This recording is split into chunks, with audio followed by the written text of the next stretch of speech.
রাসূলুল্লাহ আপনি একটু হুকুম দিয়ে দিন নবী গো আপনাকে ওয়ালিদ ইবনে মুগিরা গালি দিয়েছে ওর গর্দানটা ঝুড়িয়ে দি গো নবী আল্লাহ নবী বলে না মেরো না খবর নিয়ে দেখো তার জন্মের কোনো দোষ আছে খবর নিয়ে দেখো তার রক্তের কোনো দোষ আছে কিন্তু ওয়ালিদ ইবনে মুগিরা কিন্তু বড় নেতা ছিল বাবা নেতা ছিল নেতা বুঝেন না এমন নেতা ছিল বাবা সবাই কিন্তু তাকে ভয় করত একটা মজলিসে বসে আছে ইতিমধ্যে একজন দরদি একজন মানুষ এসে বলল ওগো ওয়ালিদ ইবনে মুগিরা তোমাকে তোমার রক্তের নাকি দোষ আছে তোমার জন্মে নাকি দোষ আছে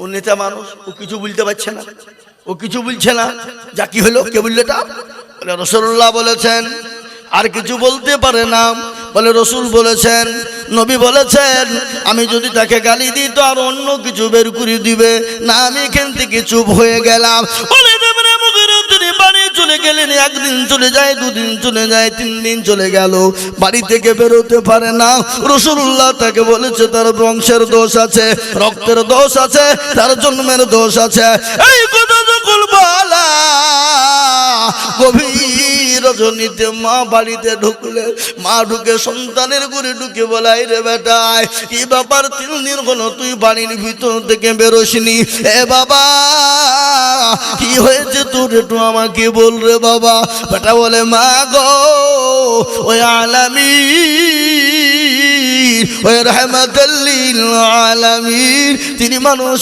জামে কেমন তার কথা কি তুমি বিশ্বাস করো বলে মা গো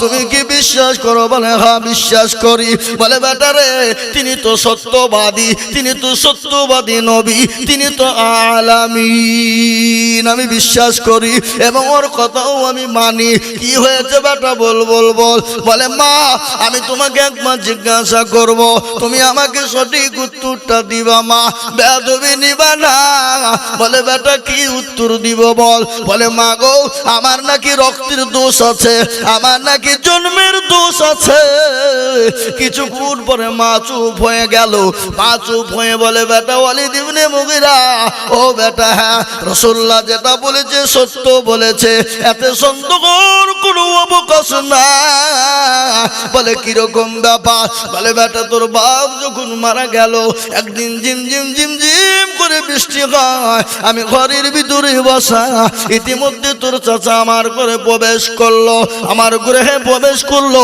করার পরে আমার সঙ্গে জবরদস্তি মিলন করেছিল ও বেটা আর মিলনের ফলে তুই জন্ম নিয়েছিস রাসূলুল্লাহ যেটা বলেছে সত্য বলেছে এতে সন্দেহের কোনো অবকাশ নাই রে বেটা বিসমিল্লাহির রহমানির রহিম ولا تهنوا ولا تهزنوا وأنتم الأعلون إن كنتم مؤمنين وقال عز وجل في موضع آخر وما خلقت الجن والإنس إلا ليعبدون وقال النبي صلى الله عليه وسلم من بنى لله مسجدا بنى الله له البيتا في الجنة أو كما قال عليه الصلاة والتسليم قال النبي صلى الله عليه وسلم من تمسك بسنتي عند فساد أمتي فله أجر 100 شهيد أو كما قال عليه الصلاة والتسليم الحمد لله আজকের এই সভার যোগ্যতম সভাপতি সাহেব সম্মানিত আমার দিনদার ইমানদার কলমাওয়ালা ভাই ও বাপজিরা স্নেহের বাচ্চারা পদ্মার আড়ালের পদ্মার নাসিনা গল্প করা মা বোনেরা গল্প হচ্ছে দেখেন এবার চুপ হইল মানে মা বোনেরা জালসা শুনতে যাই বটে কিন্তু ওরা শুনে না গল্পটি মিটে থাকে তাই বলবো মা বোনেরা, আপনাদের গলার আওয়াজ চলে আসছে এখানে, দয়া করে আওয়াজটা যেন না আসে। আলহামদুলিল্লাহ, আল্লাহ সুবহানাহু ওয়া তাআলার লাখো শুকরিয়া যে মহান স্রষ্টা রব্বুল ইজ্জাত, যিনি অব্যয়, যিনি অক্ষয়, যিনি এক, যিনি অদ্বিতীয়, যিনি ওয়াহদাহু লা শারীকা লা, সেই মহান রব্বুল ইজ্জাতের দরবারে শুকরিয়া যাপন করে আমরা সকলেই মহব্বতের সাথে হাম পেশ করে বলি আলহামদুলিল্লাহ। একটু জোরে বলা যাবে না? আলহামদুলিল্লাহ একবার বললে পেছনের 1000 গুনাহ আল্লাহ মাফ করে দেবে, আর 1000 নেকিকে আল্লাহ তার আমল নামায় জড়িয়ে দেবে। তাহলে আমাদের এখানে গুনাহ নাই এমন কোন লোক তো কেউ নাই বাবা। প্রতিটি মানুষের গুনাহ আছে, আছে না নেই? আমি আইজুল হক সভাপতি সাহেব, মঞ্চে যিনারা বসে আছেন, ইনাদের মনে হয় গুনাহ ফোনা নাই, সকলের আছে, কিন্তু কারো কম কারো বেশি। কিন্তু সেই গুনাহকে ক্ষমা করবেন কে? আল্লাহ। তাই মহব্বতের সাথে আর একবার বলি আলহামদুলিল্লাহ। তারপরে পরে বিশ্ববরণ্য নবী, মানবতার দূত, সরকারে দু আলম জনাবে মুহাম্মদুর রাসূলুল্লাহ সাল্লাল্লাহু আলাইহি সাল্লামের উপরে দুরূদ ও শান্তির ধারা বর্ষিত হোক, আল্লাহুম্মা আমিন। মেরে মোহতারাম বুজুর্গ দোস্ত, এ মজলিস বড় দামি মজলিস, নামি মজলিস বাবা। এ মজলিসের বহুত মূল্যবান। পৃথিবীর জমিনে বহুত বড় বড় মজমা, বড় বড় মজলিস রয়েছে, কেউ কোনোদিন গ্যারেন্টি দিয়ে বলেনি যে মজলিসে বসলে গুনাহ মাফ হবে। কিন্তু রাসূলুল্লাহ সাল্লাল্লাহু আলাইহি সাল্লামের ঘোষণা, যারা এই দ্বীনি মজলিসে মজমাতে বসে যাবে, আল্লাহ তাদের পেছনের গুনাহ খাতাগুলোকে মাফ করে দেবে।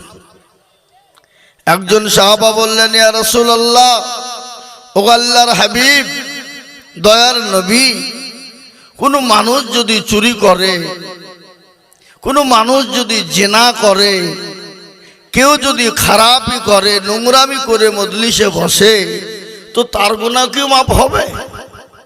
তো রাসূলুল্লাহ বললেন, ওয়াইন জানা ওয়াইন সারাকা, সে চুরি করুক অথবা জিনা করুক, যদি কোরআন এবং হাদিসের মজলিস দেখে বসে যায়, আল্লাহ চাইলে তার ওই সমস্ত গুনাহগুলোকেও ক্ষমা করে দেয়।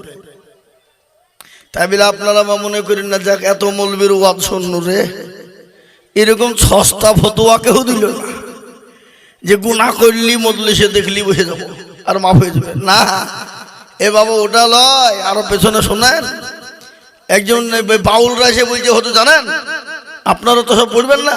বলে, কেন গো, আমরা কি পড়বো না? আল্লাহ নামাজ পড়তে মানা করেছে, আপনারা জানেন না? বলছি, তা তো কোনো জায়গায় দেখেনি। বলে, হ্যাঁ এক জায়গাতে আছে, কিন্তু পরে যে আল্লাহ অন্য কিছু বলেছে। না না, আল্লাহ বলেছে নামাজ পড়ো না। তোকে বুঝাও দিন আমাকে দেখে। তো আমাকে বলছে, আল্লাহ বলেছি আইয়ুহাল্লাযীনা আমানু লা তাকরাবুস সালাহ, ও ঈমানদার, তোমরা খবরদার নামাজ পড়ো না, নামাজের নিকটবর্তী যেও না। তার মানে কি? তার মানে কি নামাজ পড়তে হবে না, নামাজের কাছেই যেতে মানা করছে। আর আপনারা খালি নম্বর মানুষ বলছে নামাজ পড়ো, নামাজ পড়ো। কি ধরনের কায়দা গিলা? তো আমি তাকে বলছি, এই বেয়াদব, তো চড়িয়ে তোর গাল মুখকে বাইরে ফাটিয়ে ফেলব, হারামখোর। আল্লাহ বলেছে, আইয়ুহাল্লাযীনা আমানু লা তাকরাবুস সালাহ, ও ঈমানদার, তোমরা নামাজ পড়তে যেও না, নামাজের নিকটবর্তী যেও না। আল্লাহ কোন টাইমে বলেছে রে? বল, কোন সময় বলেছে? বলে, কেন আল্লাহ সকল সময় বলেছে? হারামখোর, তো জানিস আল্লাহ ওই সময় নিষেধ করেছে, ও আনতুমুস সুকারা, ওই সময় তুমি নামাজের নিকটবর্তী যেও না, যে সময় তুমি নেশাগ্রস্তই থাকবে, নেশা অবস্থায় থাকবে, সেই সময় তুমি নামাজের কাছেই যেও না, নিকটে যেও না। ও, তা তোমার জানা ছিল না? তো বাবুজি আমার সোনার লালের না। তো আপনারা মনে করছেন যে হুজুর এত বড় ফতোয়া দিয়ে দিল, এখন যেখানেই দেখবো জেনা করবো, চুরি করবো, নোংরামে কাজ করবো আর বসবার গুনাহ মাফ? না, অত সহজ নয় বাবা। হ্যাঁ, তো আল্লাহ নবী মুসা, আল্লাহ নবী সাল্লাল্লাহু আলাইহি ওয়াসাল্লাম বললেন, ও সাহাবা, তুমি কি জানো যে জামানায় দোয়া মঞ্জুর হয়নি, কবুল হয়নি, কবুলিয়াত হয়নি? সে সময় তিনজন ব্যক্তি এসে মুসা নবীকে বলেছিলেন, ও আল্লাহর নবী মুসা, আপনি তো রাসূল, আপনি তো দয়া, আপনি তো নবী, একটু আল্লাহকে বলেন না, আমাদের দোয়াটা তো কবুল হলো না। তো আপনাদের দোয়া যদি কবুল হয়ে যায়, আর নবীদের দোয়া কবুল হবে না? হবে না? কথা বলেন, হবে না? আজকে অনেক মানুষ, আমরা অনেকে মনে করি নামাজ না পড়ি, রোজা না করি, কিছু না করলে লোকের কিন্তু দীর্ঘ বিশ্বাস আছে আলেম ওলামার দোয়া কবুল হবে। অনেকে বিশ্বাস করে না? করে না? কথা বলেন। কিন্তু এখন মৌলবীদের দোয়া কবুল হবে কি করে বাবা? মৌলবীদের ভিতরে তো ঘোষণা ঢুকিয়ে গেছে। এখন একজন মদখোর, তারিখোর, গেজাখোর, চুল্লুখোর, হেরোইন খোর, সব খোর এসে হুজুরকে বলছে, এই বল সাহেব, কাকসা গুধিয়ার লোক, ওই যে হুজুর আপনাকে মিলাদ করতে হবে আমার বাড়ি। ও বলে আমি যাবো না। কেন যাবে না? ও জানে যে মাল তো মদখোর, ঘুষখোর, সুদখোর সব আর ভিতরে ভরা আছে, যাবো না। যদি একবার বলে যাব না, তো কালকে গোটা গ্রামকে একেবারে তছনছ করে ফেলবে যে মৌলবীর এত অহংকার হয়েছে রে, ও ক পয়সার মৌলবী হইলেও অমক তমক একেবারে বুঝতে পারলেন, ওর গোষ্ঠী পর্যন্ত মৌলবী ধুবে। কি বলছেন আপনারা? কথা বলে না? গোষ্ঠী পর্যন্ত ধুবে। আর মৌলবী যদিও ভাইচান চলে যায়, যার পরে যদি দোয়া মিলাদ করি, যদি দোয়া করে হাতটা তুলে দিয়ে বলে রব্বানা, আর আল্লাহ বলছে দিয়ে মৌলবী তোর চামড়া থুবো না। ওদিকে আল্লাহ ওর চামড়া বিনাবে, আর এদিকে ওর গ্রামের লোক ওর গোটা গোষ্ঠী পর্যন্ত শেষ করে ফেলবে। দোয়া কবুল হবে কি করে? এ বাবা, এই তো পরিস্থিতি, পরিকাঠামো আমাদের। তো হযরত মুসা আলাইহিস সালাম আল্লাহকে গিয়ে বলছে, আল্লাহ, 2 রাকাত নামাজ পড়ে হাত দুখান তুলেছেন, হাজারো মুসল্লি পেছনে, মুসা নবী আলাইহিস সালাম ইমাম, দোয়া করে বাবজি হাতটা তুলে দোয়া যত করে তত রোদের টেম্পার বাড়ে। মুসল্লি মনে করছি তো বড় বিপদ হয়ে গেল, এ কি হবে? এত বাড়িতে ছিলুম, ভালোই ছিলুম, মুসার পাল্লাই পড়ে জীবন হয়তো চলে যাবে। এ বাবজি একবারে পেছনে বাবজি শুরু হয়েছে, গুনগান শুরু হয়েছে। দেখবেন শুক্রবারের দিন, জুম্মার দিন, জুম্মা খুঁজবে আপনার গুধিয়ার লোক, দেখছি ইমাম সাহেব আছে, জুম্মার দিন নামাজটা পড়েই যাই, লালবাগে যাব। তো যে দেখছে হুজুর এমন বড় কেরাত ধরিয়েছে বাবজি, সূরা বাকারা, আর শেষ নাই। কি বুঝলেন? আড়াই পারা, ও পড়িয়ে যাবে, শেষ হবে না নাকি হুজুর? আড়াই পারা মানে বিরাট ব্যাপার বাবা। তো পেছন থেকে মানে কি ছোট করো, আমি নামাজ পড়ে লালবাগ যাবো, মৌলবি তোমার হুঁশ না? গলায় খেকারি। তো মুসা আলাইহিস সালাম যত দোয়া করে রোদ বাড়ে বাবার, পেছন দিকে গলায় খেকারি শুরু হয়ে গেল। দোয়া শেষ করে দিয়ে আল্লাহকে বলছে, আল্লাহ, যত দোয়া করি তত রোদ বাড়ে, তার মানেটা কি? এরা আমাকে কেউ নবী বলে মানবে? তুমি কি আমার সঙ্গে ইয়ারকি দিতেছ? আল্লাহ বলে, এই মুসা, তোর সাথে আমি ইয়ারকি করবো মানে? তুমি আমার ইয়ারকি যোগ্য? তোর সাথে আমি ইয়ারকি করবো? আল্লাহ যত দোয়া করি রোদ বাড়ে, তার মানেটা কি? আল্লাহ রাব্বুল আলামিন বলে, মুসা রে শোন। বলে, কি হলো? ওই মজলিসের ভিতরে, মজমার ভিতরে যেমন একজন মানুষ নোংরা কাজ করে এসে বসেছে রে মুসা, যতক্ষণ পর্যন্ত মজলিস থেকে না উঠবে, আমি আল্লাহ দোয়া তো কবুল করবই না, না জানি আমি গজব দিয়ে দিব। দোয়া কবুল হয় না। আবার এর ভিতরে এই কাজ। মুসা নবীর হাতে কি ছিল বাবা? কি ছিল গো? লাঠি। আচ্ছা, এই বেয়াদব, আল্লাহ তো দোয়া কবুল করব না, না জানি গজব বলি বলি, উঠ কিন্তু, উঠ বেয়াদব, কেউ উঠে না। আমি যদি এই কটা লোকের ভিতরে বলি, কালকে আমাদের হুজুরের বাড়ি চুরি করেছে, কে বাপ একটু হাতটা তুলে তো সোনা তুলবে? কি গো তুলবে? কেন? ও যদি তুলিয়ে ফেলে তো মায়ের মাটিতে একটাও পড়বে না বাবা। শুনেলেন এই মজলিসে দোয়া কবুল হয় কিনা বাবা? মুসা নবী আলাইহিস সালাম তিনি লাঠি নিয়ে আপনার পায়তারা করে, একজন মানুষ উঠল না। কিন্তু যে মানুষটা নোংরা কাজ করেছিল, অন্যায় করেছিল, ওই মজলিসের ভিতরে বসেছিল, আল্লাহর কাছে দুখানা হাতকে তুলে দিয়ে চোখের পানি গড় গড় গড় গড় করে ঝরিয়ে দেয় বাবা। চোখের পানি ফেলে দিয়ে বলে, আল্লাহ আমি আর জীবনেও কোনোদিন অন্যায় ত্রুটি ভুল করব না। আল্লাহ আমি অন্যায় করেছি, নোংরামি করেছি, পৃথিবীর কেউ জানে না, পৃথিবীর কেউ বলতে পারবে না। এত গোনা মানুষের সামনে আমাকে বেইজ্জতি তুমি করো না। আল্লাহর কাছে দোকানে হাত তুলে দিয়ে বলে, ইয়া আইয়ুহাল্লাযীনা আমানু তুবু ইলাল্লাহি তাওবাতান নাসুহা। মাবুদ গো, আমি তওবা করে নিলাম, আর জীবনেও কোনোদিন অন্যায় করব না। তওবা নাসুহা করে নিলাম। ও আল্লাহ, এতগুলা মানুষের সামনে আমাকে তুমি বেইজ্জতি তুমি করো না। আল্লাহর কাছে চোখের পানি ফেলে দিলেন। আল্লাহ বলে, বান্দা শোন, তুই জীবনে যত গুনাহ করেছিস রে বান্দা, আমি আল্লাহ সব সহ্য করতে পারি। কিন্তু কোনো বান্দা যদি অন্যায় করে ত্রুটি করে, ভুলবশত যদি কোনো অন্যায় করে ফেলে, নোংরামি করে ফেলে, আর একবার যদি ভুল বুঝে দিয়ে চোখের গরম পানিটুকু আমার কাছে ফেলে দেয়, আমি আল্লাহ তার ওপর খুশি এবং রাজি হয়ে গিয়ে আমি তার জীবনের সমস্ত গুনাহকে ক্ষমা করে দিই। জোরে বলুন সুবহানাল্লাহ। হ্যাঁ মুসলমান দরদি গো, আল্লাহ এত বড় দয়ালু, তিনি তো আরহামার রাহিমিন রে বাবা। আল্লাহ তার বান্দাকে কতটা ভালোবাসে জানেন?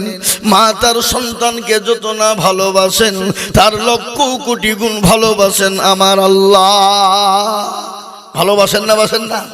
এই নিঃশ্বাসের মালিককে, বিশ্বাসের মালিককে। এই কমিটির লোক কারা যোগ, এখানে চটটা পেড়ে দাও তো, এখানে চট কই? এই ভলেন্টিয়ার আই, উঠো উঠো, এখানে চট পড়ো, এখানে চট পড়ো। ভাইরা আমার দরদি মুসলমান, আল্লাহ এত বড় দয়ালু, তিনি তো আরহামার রাহিমিন। তারপর আমরা মানুষ আজ আল্লাহকে চিনি না, রসুল চিনি না, নবী চিনি না, দিন চিনি না, ইসলাম চিনি না, কোরআন চিনি না, মসজিদ চিনি না। এ মুসলমান, এই জন্য আজকে মুসলমানদের বড় দুর্দিন রে বাবা। আজকে মুসলমানদের দুর্দিন না সুদিন? জোরে বলেন। দুর্দিন, এত বড় দুর্দিন বাবা।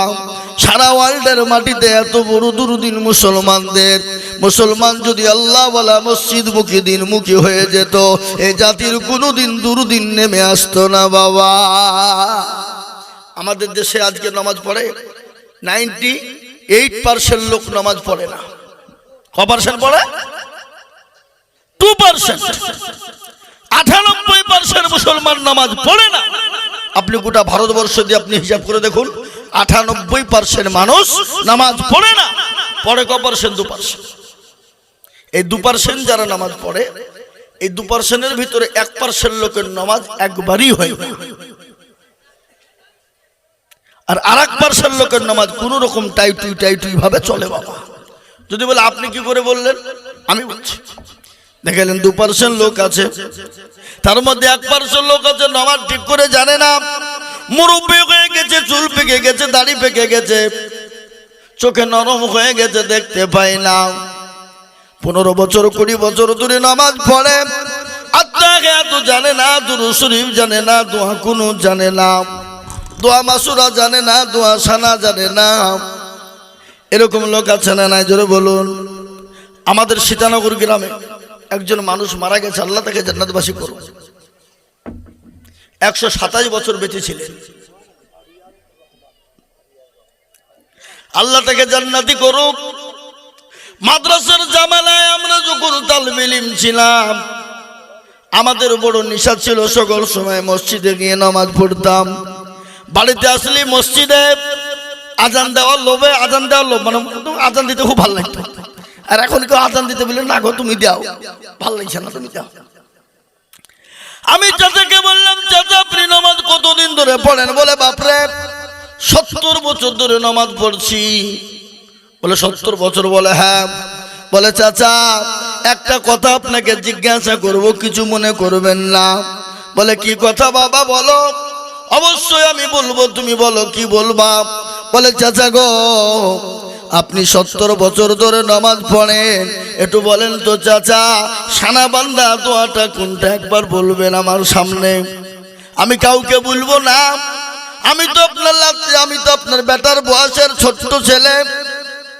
আমাকে বলছে সানাবান্ধা দোয়া, ও আমি জানি। তাহলে বলেন, বলে এখন বলবো না, আগামী কালকে ইনশাল্লাহ তোমাকে ফজরের নামাজের সময় শোনাবো। ফজরে চলে গেলাম, মাল আসেনি। জোহরে ধরবো বলে জোহরে গেলাম, এলো না। আসরে ধরবো, ধরেছি। বাবা কই যাচ্ছে, আপনি তো বললেন না। বলে বাবা এখন টাইম নাই, আমি একটা কাজে বেরিয়ে যাব, তুমি মাগরিবে আসো শোনাবো। মাগরিবে মাল এলো না। এসরের সময় চেপে ধরেছি বলে বলতেই হবে, কোনো রকম ছাড় হবে না। কেন আপনি বলবেন না? আমাকে বলছে চাচা কোন সানাবান্ধা দর কথা বলছো তুমি? আলু সানা না ডাল সানা, তাড়াতাড়ি বলো। আমি বলছি দেখো তুমি কোন ধরনের কথা এটা? এখন চাচা আলু সানা ডাল সানা বলুন। আমি আজ যে নমাজ হাত বাঁধেন, এই হাত বাঁধা দোয়াটা আপনি কে একটু বলেন। বলে বাপ আমি জানিনি। বাস্তব আমি আপনাদেরকে বলছি, এরকম লোক আমাদের সমাজে আছে না নাই? জোরে বলুন। 20 বছর ধরে নামাজ পড়ে, 15 বছর ধরে নামাজ পড়ে, চুল পেকে গেছে, দাড়ি পেকে গেছে। এখন যদি বলা হয় দোয়া কোনটা বলো, ওর ক্ষমতা নাই দোয়া কোনটা বলতে পারে না। এরা শিখে না, তো শিখার চেষ্টাও করে না। কিন্তু দেখেন মাওলানা বসে আছে, জিজ্ঞাসা করুন। আল্লাহ কোরআনে পাকের মধ্যে বলেছেন প্রতিটি নর এবং নারী, প্রতিটি মুসলমানের জন্য কোরআন শিক্ষা করা হলো ফরজ।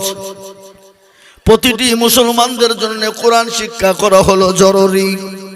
আজকে আমরা এসআইআর নিয়ে আপনার ছোটাছুটি করছি কিনা জোরে বলুন। মনে মনে শুয়ে বলছে আল্লাহ কি হবে, দেশে থাকতে পাবো না নাকি, দেশ থেকে মোদী সরকার বের করে দিবে নাকি, কি ব্যাপার কি হইলো? এ মুসলমান, এরা আমরা যত ঠোঁটরস্ত হয়ে গেছি, কিন্তু আমরা যে মরবো, মরার পরে যে আল্লাহ আমাদেরকে পাকড়াও করবে, এটা চিন্তা ভাবনা আমাদের মাথায় কারো আসে না। কি বলেন আপনারা? আপনি দুনিয়ার জমিনে স্কুল কলেজ ইউনিভার্সিটিতে পড়েন, আপনি পরীক্ষায় বসলেন, ফেল করে দিলেন, এই বছর হলো না, সামনে বছর পাবেন। সামনে বছর সুযোগ হলো না, তারপরে বছর পাবেন। পরপর আপনি সুযোগ পাবেন, 10 বার সুযোগ পাবেন। কিন্তু কিয়ামতের দিনে আল্লাহর দরবারে যখন আপনি পাকড়া হয়ে যাবেন, আল্লাহ যখন আপনাকে ধরে ফেলবে, আল্লাহ দরবারে আপনি যখন ফেলোয়ার হয়ে যাবেন, আপনার আর কোনো উপায় হবে না, কোনো জায়গায় আপনি বাঁচতে পারবেন গো। জোরে বলেন না কেন? আপনি একটা আসামি, মার্ডার কেসের আসামি, আপনাকে পুলিশ ধরে নিয়ে গিয়ে জেলে ভরে দিল। আপনি কি করলেন? জজ কোর্ট করলেন, ফৌজদারি কোর্ট করলেন, হাইকোর্ট করলেন। হাইকোর্টও রিজেক্ট করে দিল। হাইকোর্ট বলল হবে না, রিজেক্ট, চলো। আপনি সুপ্রিম কোর্টে যাওয়ার কিন্তু লাইন পাবেন কিনা জোরে বলুন। সুপ্রিম কোর্টে আপনি আপিল করতে পারবেন। সুপ্রিম কোর্টও রিজেক্ট করে দিল। সুপ্রিম কোর্ট রিজেক্ট করে দেওয়ার পর আপনি আর একজনের কাছে যেতে পারবেন, জীবন ভিক্ষা চাইবেন। তার নাম হলো রাষ্ট্রপতির কাছে আপনি আপনার জীবনের জন্য ভিক্ষা চাইতে সুযোগ পাবেন। কিন্তু কিয়ামতের দিন, কিয়ামতের ওই ভয়াবহ দিনে, ওই কিয়ামতের দিনে যেদিন সূর্য মাথার উপর নেমে আসবে, মগজ গলা টুকমক করে গলবে, আল্লাহ কোরআনে পাকের মধ্যে বলে দিলেন ইয়াউমা ইয়াফিরুল মারউ মিন আখি ওয়া উম্মিহি ওয়া আবি ওয়া সাহিবাতিহি ওয়া বানি। কিয়ামতের দিন বিবি তার স্বামীকে চিনবে না, স্বামী তার বিবিকে চিনবে না, ছেলে তার মাকে বাপকে চিনবে না, মাকে চিনবে না, মা তার ছেলেকে চিনবে না, মেয়েকে চিনবে না। সেই দিন কেউ কাউকে চিনতে পারবে না। সেই দিন আল্লাহর দরবারে যদি আমরা পাকড়া হয়ে যাই, আল্লাহর দরবারে যদি ধরা পড়ে যায়, আপনি আর অন্য কারো কাছে আপিল করার মতন জায়গা পাবেন না। হ্যাঁ মুসলমান, দুনিয়ার জমিন থেকে যদি পরকালে চলে যায়, কবর যে বড় কঠিন। আপনার আমার মেন টার্গেট, মেন জায়গা হলো কবর। আল্লাহ নবী, দয়া নবী, বিশ্ব নবী বলে গেছেন, আমার উম্মতি একবার যদি জানতে পারতো কবর কোন জায়গা, দুনিয়ার জমিনে কোনোদিন তারা গুনাহ করতো না। দুনিয়ার জমিনে কোনোদিন তারা নামাজ ছেড়ে দিত না, দুনিয়ার জমিনে কোনোদিন তারা আল্লাহ থেকে দূরে সরত না। এই এশায়ার নিয়ে যেরকম আমাদের ভয়, এই ভয়টা যদি আমাদের কবর নিয়ে হতো তাহলে এই জাতির আর কোনোদিন দুর্দিন হতো না। এশায়ার নিয়ে ভয় আছে না নাই? এশায়ারের কাজ চলছে না নাই? জোরে বলুন। আজকে আমাদের দেশটা কোন জায়গায় পৌঁছে গেছে? আমাদের মানুষ খালি মুসলমানরা নয় বাবা। আমি গতকালকের একটা রিপোর্ট দেখছিলাম, বিহারে ভোট হচ্ছে, গতকালকে ভোট হয়েছে, আজও মনে হয় হয়েছে ভোট। এশার করে 54 লক্ষ মানুষকে বাদ দিয়েছে, যাদের ভোটার লিস্টে কোনো নামই নেই, তালিকাতে নেই। আর বাইরের 350 জন মানুষ, তার মধ্যে হিন্দু ভাইরা আছে 44 লক্ষ। কত বললাম? এর হিসাব জানলেন নাকি? 44 লক্ষ। আর মুসলমানরা হলো 10 লক্ষ। আর 350 বাইরের লোকের ভিতরে 18টা হলো মুসলমান, অন্য হলো অন্য জাতি। বুঝতে পেরেছেন না পারেননি? আজকে আমাদের পশ্চিমবাংলায় এশার করছে। আমি একটা কথা আপনাদেরকে বলি, বনগাঁ থেকে নিয়ে ত্রিপুরা পর্যন্ত 2200 বর্গ কিলোমিটার যে জায়গা আছে, রাস্তা আছে, বর্ডার। এই বর্ডারের ভিতরে যদি এনআরসি, সিএ, এমপিআর কি বলে, এসআইআর যদি করে, যাচাই করে সুন্দরভাবে সঠিকভাবে যদি করা হয়, আমি এটা বলে দিয়ে যাব যে বনগাঁ থেকে গেলে ত্রিপুরা বর্ডার পর্যন্ত যে 2200 বর্গ কিলোমিটার রয়েছে, এখানে একজন হিন্দুও বাঁচতে পারবে না। একজনেরও ভোটার তালিকায় নাম নেই, একজনের তার ডকুমেন্টস নেই, একজনের তার ডকুমেন্ট ঠিক নেই। কি বলছেন আপনারা বলুন? একজন হিন্দুও বাঁচতে পারবে না। কিন্তু এটা লয় বাবা। ওরা ওটা মন করতে চাইলো কি জানেন? ওরা বিহারে যখন দেখলো, বলার এখানে তো মুসলমান বাদ কম গেল, পশ্চিম বাংলায় শুরু করে দিলে মুসলমান মনে হয় অর্ধেক হয়ে যাবে, বাদ ভুলে যাবে। কিন্তু এই পশ্চিম বাংলায় এশার করতে গিয়ে দেখছে ও বাপজি, যারা ডুপ্লিসিটি মাল, তারা আগে কান্দি টিন্দি একুখার মেদিনীপুরে আত্মহত্যা করছে। 250 পরিবার বাড়ি, যাদের কোনো ডকুমেন্টসই নাই, 2010 সালে যারা এই ভারতের মাটিতে ওপার থেকে পারে গেছে, এক মালেরও কাগজ নাই। শুভেন্দু বাবুর মাথায় হাত বুঝিয়ে কি করলো রে? এই তো কেচে খুঁড়তে যে কেউটে বেরিয়ে গেল, বুঝলেন না? আমরা এটা বলতে চাইছি বাবজি, শুনেলেন? পশ্চিম বাংলায় যদি এসআইআর হয়, সঠিকভাবে যদি তদন্ত হয়, আমি আপনাদেরকে বলছি 100-র মধ্যে 98% হিন্দু ভাইরা থাকবে, আর 2% মুসলমান থাকবে। তারা হলো ওই মূর্খ, যারা জানে না কাগজপত্র সম্পর্কে, ওই 2% লোক তারা থাকবে। আমাদের দেশে একটা জিনিস আছে, দেখবেন, মেয়ে যখন জন্ম নেয় তখন আমিনা খাতুন, বিয়ে যখন দেয় তখন বলে আমিনা বিবি, স্বামী যখন মারা যায় তখন হয়ে যায় আমিনা বেওয়া। কথা বলেন না ঠিক না বেঠিক? খাতুন থেকে বিবি, বিবি থেকে বেওয়া। এই কাগজের এই হিসাব করতে গিয়ে আমরা হয়তো ধরা পড়ে যাব, তাছাড়া আমরা ধরা পড়বো না। 1971 সালে বাংলাদেশে যখন মুক্তিযুদ্ধ হয়েছিল, সে সময় উপর থেকে মুসলমানরা এই দেশে আসেনি। কেন? ও দেশে তো মুসলমানদের কষ্ট ছিল না, ঝঞ্ঝট ছিল না। উপর থেকে হিন্দু ভাইরা এই দেশে পালিয়ে এসে আশ্রয় নিয়েছিল। ওরাই হলো শরণার্থী, ওরাই হলো বাপনি কি বলে, ওরাই হলো বিদেশি, ওরাই হলো বিদেশের, ওরাই আজকে হয়ে গেলে দেশের স্বদেশী। আর আমরা মুসলমান না, আমাদের ডকুমেন্টস আছে। আমাদের কি ডকুমেন্টস নেবে? কাগজ নেবে, সব কাগজ আমরা দিব। তার থেকে বড় ডকুমেন্ট শুনেলেন, আমাদের বাপ দাদা, তার দাদা, তার দাদার যদি ডকুমেন্টস আমরা নিব, মনে করি যারা মারা গেছে, আমাদেরকে যাদেরকে মাটি আমরা কবরে দিয়েছি, ওদের কবরগুলা খুঁড়ে যদি আমরা হাড়কে বের করে রিসার্চ করে দেখি, তো আমাদের এই ভারতেরই জন্ম, তারা এই ভারতে তাদের জন্ম আছে, এটা ডকুমেন্টসে পাওয়া যাবে।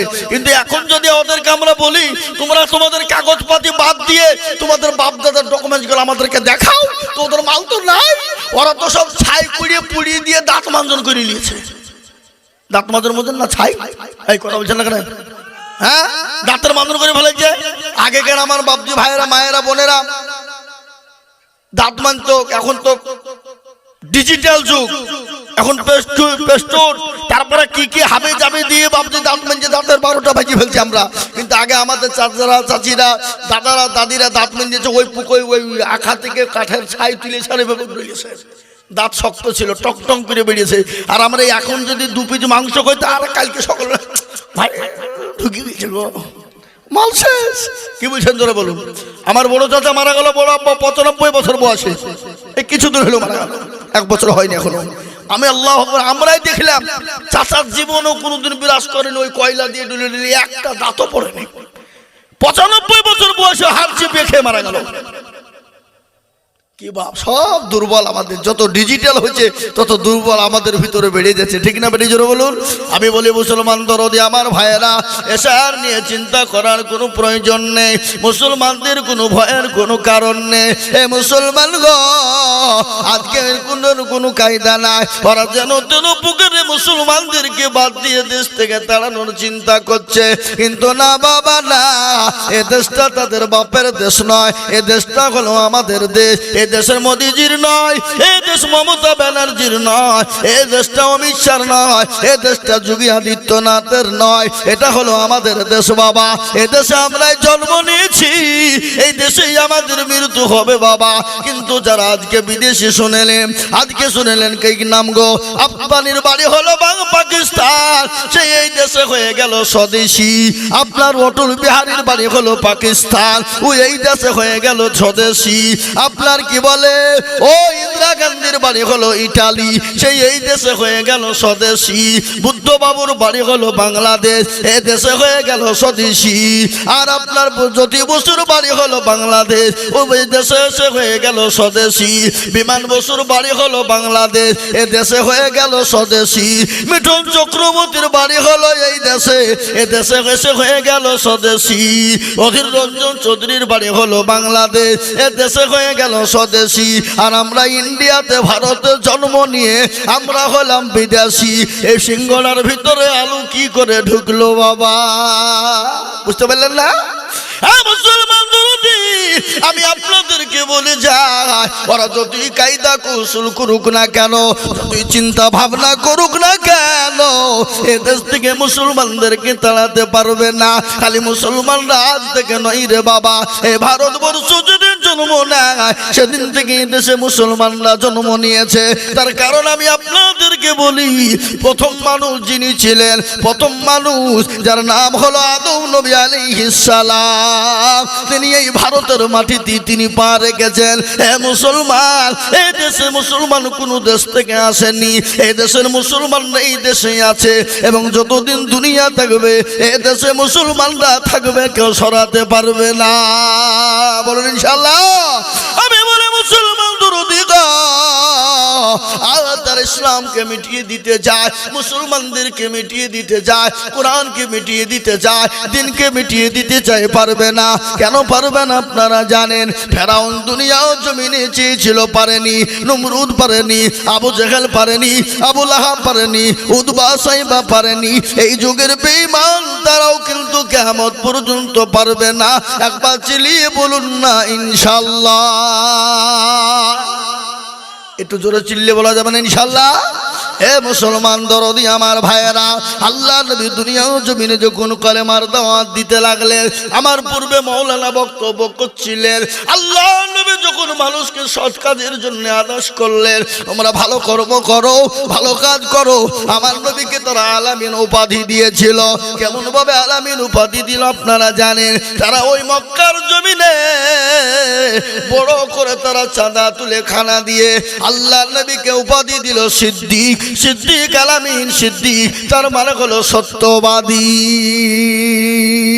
যত ঝামেলা হতো কাফের বেঈমানরা বলতেন, আমার ওই আলামিনকে ডাকো, আমাদের আলামিনকে ডাকো, তিনি সমস্যার সমাধান করে দেবে। কিছুদিন পর যেতে না যেতে নবী যখন অসৎ কাজের নিষেধ করলেন, অসৎ কাজ থেকে দূরে সরতে বললেন, বলে তোমরা এই কাজে যেও না, তোমরা ওই সমস্ত মূর্তি পূজা করো না, ওই সমস্ত কবর পূজা করো করো না, ওই সমস্ত মূর্তি পূজার দিকে যেও না।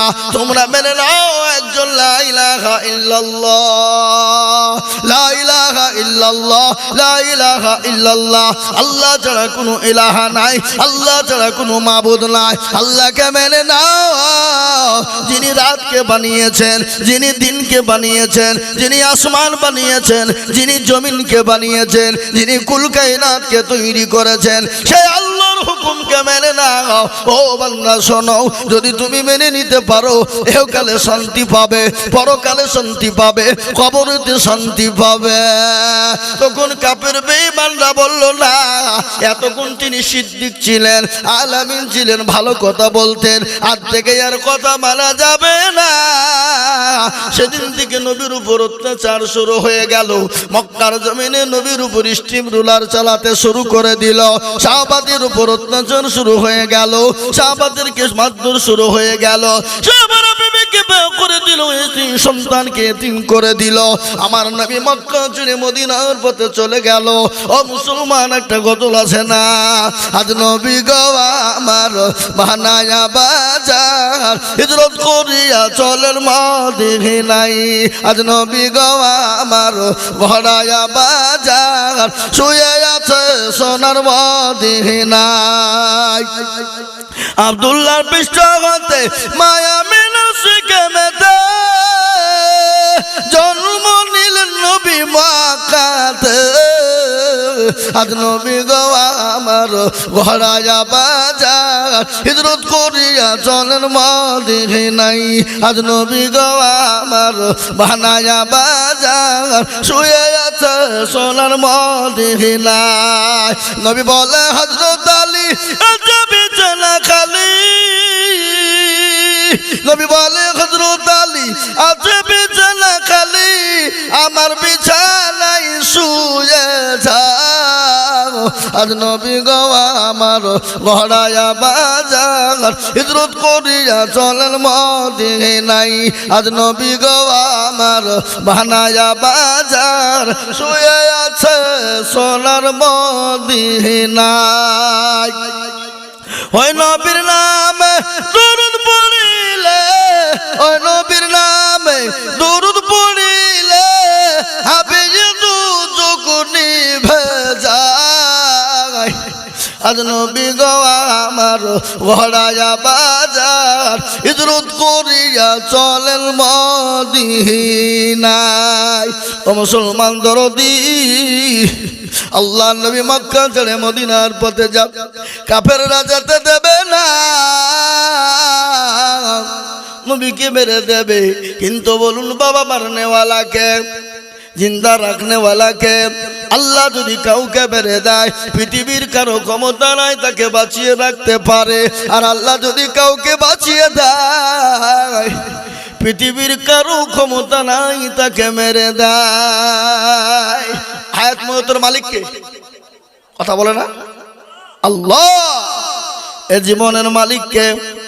আজকে মোদিজি, অমিত শাহজি আজকে মুসলমানদেরকে মেরে দিতে চায়, কিন্তু তুমি জানো না, এই ভারতের মাটিতে মুসলমানরা এখনো বেঁচে আছে বলে তোমরা এখনো পর্যন্ত খেতে পাও, এখনো ভারতের জমিনে তোমরা চলতে পারো।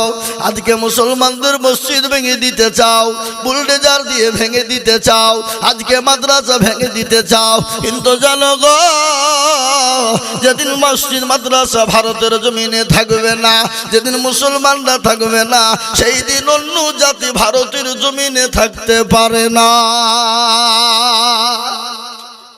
এ বাবা, আজকে ভারতবর্ষের জমিনে সমস্ত দর্শনীয় জায়গাগুলো কাদের? জোরে বলে মুসলমানদের। তুমি দিল্লির আগ্রা তাজমহল, তুমি আজকে মসজিদ বাবরি ভেঙে তুমি মন্দির করেছ, রাম মন্দির।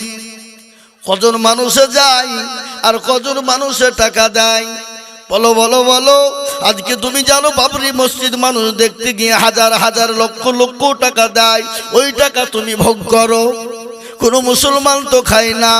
তুমি ওই তাজমহল আগ্রার মসজিদে কোটি কোটি টাকা তাজমহল ইনকাম হয়, ওটা তুমি ভোগ করো, মুসলমান পায় না। তুমি বলো কুতুব মিনার কত মানুষ দেখতে যায়, কোটি কোটি টাকা তুমি ভোগ করো, ওটা মুসলমান তো ভোগ করে না। ওই বলে নিজে বুদ্ধি মদিনা আউলিয়াতে যারা দেখতে চায় লক্ষ লক্ষ কোটি কোটি টাকা ইনকাম হয়, ওটা তুমি ভোগ করো।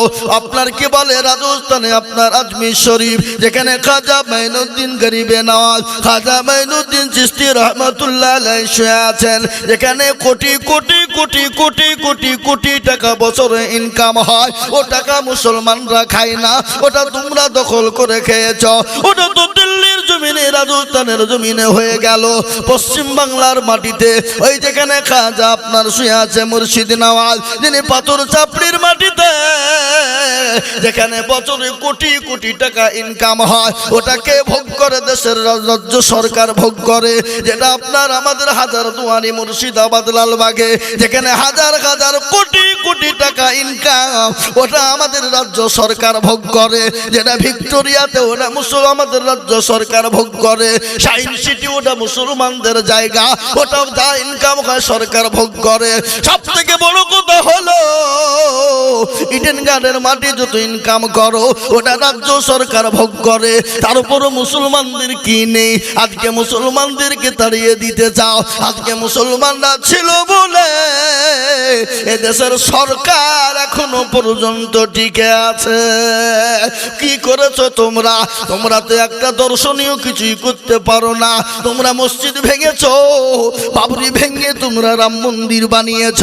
ওই রাম মন্দির তো কেউ দেখতে যায় না, কেউ দর্শন করতেও যায় না, কেউ 2 টাকাও দিতে যায় না। আর ওই বাবরি থেকে তোমরা কোটি কোটি টাকা ইনকাম করে বাবরির জায়গা দখল করে নিয়ে তোমরা ওই দর্শনীয় মন্দির তৈরি করেছো। আজকে তোমরা মুসলমানদেরকে খারাপ ভাবো, এটা কথা শুনেলেন। মুসলমানরাও তো এই দেশে রাজত্ব করেছিল। কত বছর রাজত্ব করেছে জোরে বলুন? 750 বছর রাজত্ব করেছিল মুসলমানরা। তো 750 বছর রাজত্ব করেছিল মুসলমানরা। যদি মনে করত এই ভারতের জমিনে কোনো ধর্ম ধুব না, কোনো জাতি ধুব না, তাহলে ভারতের জমিনে কোনো ধর্ম কোনো জাতি থাকতো না। কি গো থাকতো? কথা করলে কেন? কিন্তু কোরআন বলেছে লাকুম দীনুকুম ওয়ালিয়া দীন, তোমার ধর্ম তোমার কাছে, আমার ধর্ম আমার কাছে। লা ইকরাহা ফিদ্দীন, ধর্মের ব্যাপারে কোনো বাড়াবাড়ি করো না, ধর্ম নিয়ে তোমরা কেউ বাড়াবাড়ি করো না।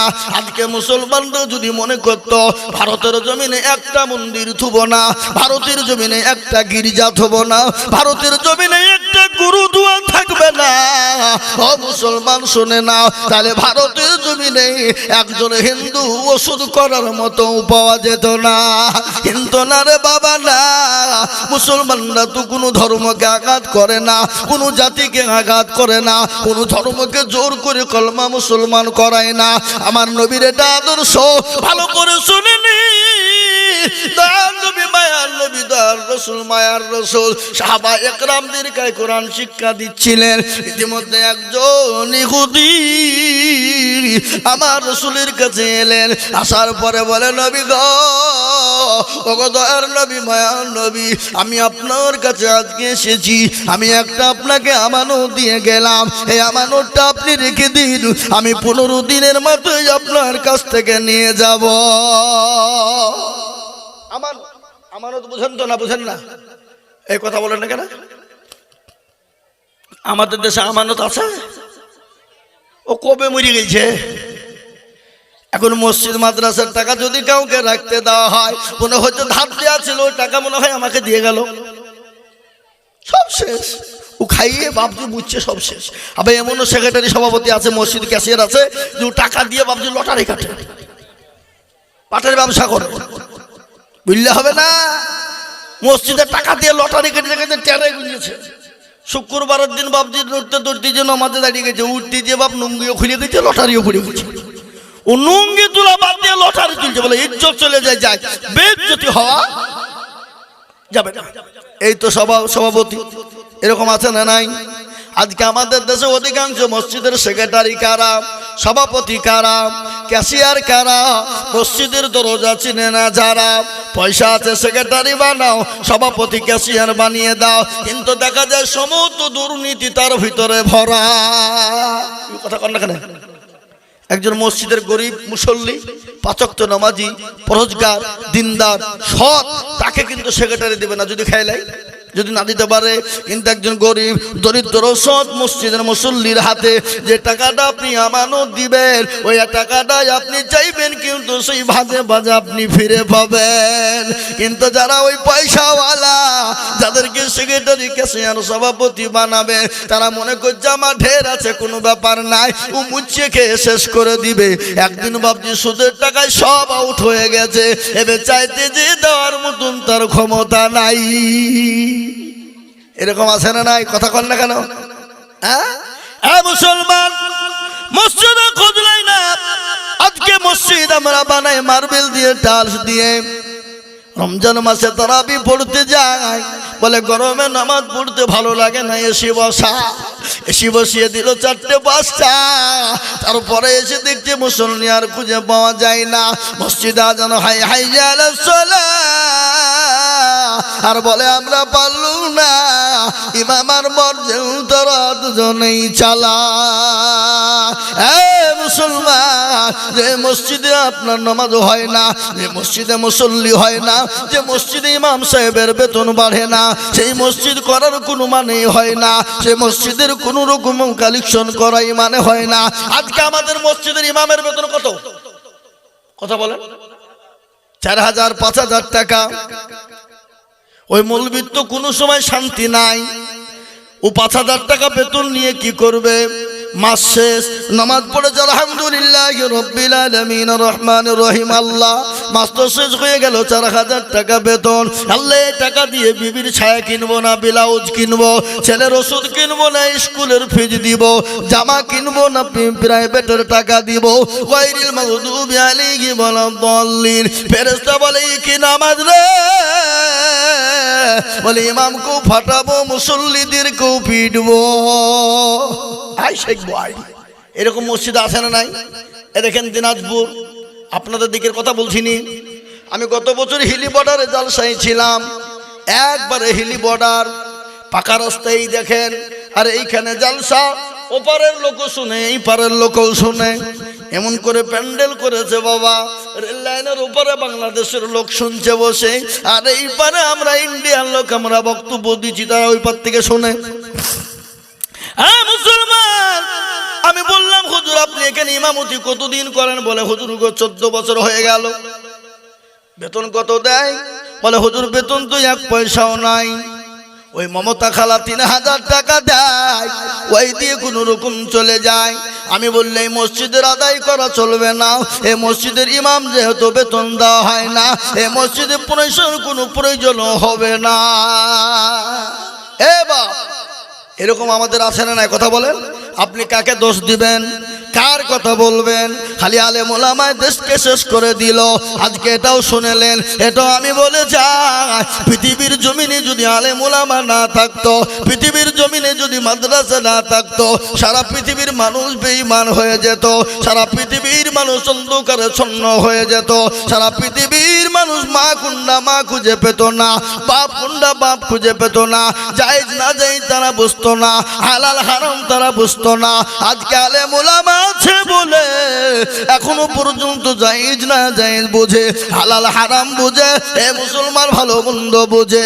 আজকে আলেম ওলামাকে গালি দাও, আল্লাহর কোরআন পড়ো।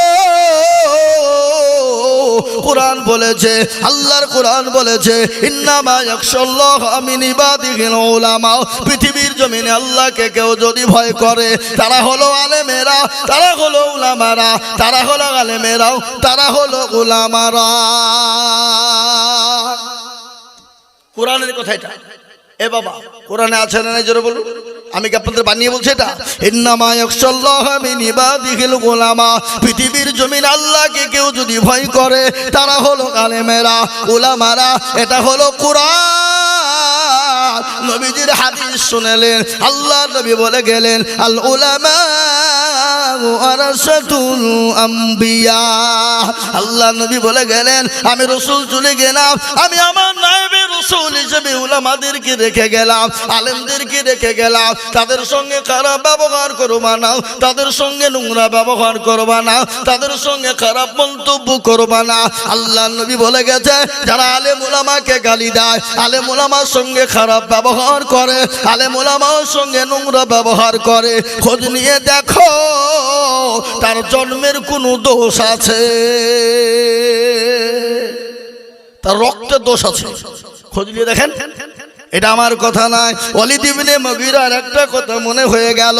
আল্লাহ নবীকে গালি দিয়েছিল, সাহাবারা নবীকে বললেন, ইয়া রাসূলুল্লাহ আপনি একটু হুকুম দিয়ে দিন, নবী গো আপনাকে ওয়ালিদ ইবনে মুগীরা গালি দিয়েছে, ওর গর্দানটা ঝুড়িয়ে দি গো নবী। আল্লাহ নবী বলে, না মেরো না, মেরো না, খবর নিয়ে দেখো তার জন্মের কোনো দোষ আছে, খবর নিয়ে দেখো তার রক্তের কোনো দোষ আছে।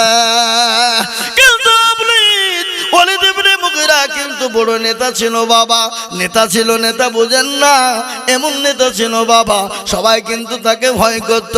একটা মজলিসে বসে আছে, ইতিমধ্যে একজন দরদি একজন মানুষ এসে বলল, ওগো ওয়ালিদ ইবনে মুগীরা, তোমাকে তোমার রক্তের নাকি দোষ আছে, তোমার জন্মে নাকি দোষ আছে। ও নেতা মানুষ, ও কিছু বলতে পারছে না, ও কিছু বলছে না। যা কি হলো, কে বললে এটা? বলে রাসূলুল্লাহ বলেছেন। আর কিছু বলতে পারে না, বলে রসুল বলেছেন, নবী বলেছেন, আমি যদি তাকে গালি দিই তো আর অন্য কিছু বের করে দিবে না। আমি এখান থেকে চুপ হয়ে গেলাম। তিনি বাড়ি চলে গেলেন, একদিন চলে যায়, দুদিন চলে যায়, 3 দিন চলে গেল, বাড়ি থেকে বেরোতে পারে না। রাসূলুল্লাহ তাকে বলেছে তার বংশের দোষ আছে, রক্তের দোষ আছে, তার জন্মের দোষ আছে। এই কথা যখন বলা, গভীর রজনীতে মা বাড়িতে ঢুকলে, মা ঢুকে সন্তানের ঘরে ঢুকে বলাই, রে বেটাই কি ব্যাপার, 3 দিন হলো তুই বাড়ির ভিতর থেকে বেরোসনি, এ বাবা কি হয়েছে তোর, একটু আমাকে বল রে বাবা। বেটা বলে, মা গো ওই আলামিন, ওই রাহমাতুল লিল আলামিন, তিনি মানুষ জামে কেমন, তার কথা কি তুমি বিশ্বাস করো? বলে, মা গো তুমি কি বিশ্বাস করো? বলে, হ্যাঁ বিশ্বাস করি। বলে, বেটা রে, তিনি তো সত্যবাদী, তিনি তো সত্যবাদী নবী, তিনি তো আলামিন, আমি বিশ্বাস করি এবং ওর কথাও আমি মানি। কি হয়েছে বেটা, বল বল বল। বলে, মা আমি তোমাকে একবার জিজ্ঞাসা করব, তুমি আমাকে সঠিক উত্তরটা দিবা মা, বেয়াদবি নিবা না। বলে, বেটা কি উত্তর দিব বল। বলে, মা গো আমার নাকি রক্তের দোষ আছে, আমার নাকি জন্মের দোষ আছে। কিছুক্ষণ পরে মা চুপ হয়ে গেল। মা চুপ হয়ে বলে, বেটা ওয়ালিদ ইবনে মুগীরা, ও বেটা হ্যাঁ রাসূলুল্লাহ যেটা বলেছে সত্য বলেছে, এতে সন্দেহের কোনো অবকাশ না। বলে, কিরকম ব্যাপার? বলে, বেটা তোর বাপ যখন মারা গেল, একদিন ঝিমঝিম ঝিমঝিম করে বৃষ্টি হয়, আমি ঘরের ভিতরে বসা, ইতিমধ্যে তোর চাচা আমার ঘরে প্রবেশ করলো, আমার গৃহে প্রবেশ করলো, করার পরে আমার সঙ্গে জবরদস্তি মিলন করেছিল। ও বেটা, আর মিলনের ফলে তুই জন্ম নিয়েছিস। রাসূলুল্লাহ যেটা বলেছে সত্যও বলেছে, এতে সন্দেহের কোনো অবকাশ নাই রে বেটা। মুসলমান যারা নবীকে গালি দেয়, যারা নবীর ওয়ারিস আলেম উলামাদেরকে গালি দেয়, খোঁজ নিয়ে দেখবে তার রক্তের কোনো দোষ আছে, জানতে হবে তার জন্মে কোনো গন্ডগোল আছে। তাই আমি আপনাদেরকে বলবো বাবা, আজ আলেম উলামা আছে বলে মসজিদ বেঁচে আছে, মাদ্রাসা বেঁচে আছে, কোরআন বেঁচে আছে, নয়তো বেঈমান কাফের মুশরিক ইহুদির দলেরা কবি বুলডোজার দিয়ে আপনার ভাঙতে ভাঙতে শেষ করে দিত। কিন্তু আমি আপনাদেরকে বলবো, যতই তারা ভাঙুক না কেন, ইসলামকে মিটাতে পারবে না, কোরআন এবং মসজিদ মাদ্রাসা মিটাতে পারবে না। একটু হাতটা উঁচু করে দিয়ে বলুন না ইনশাআল্লাহ।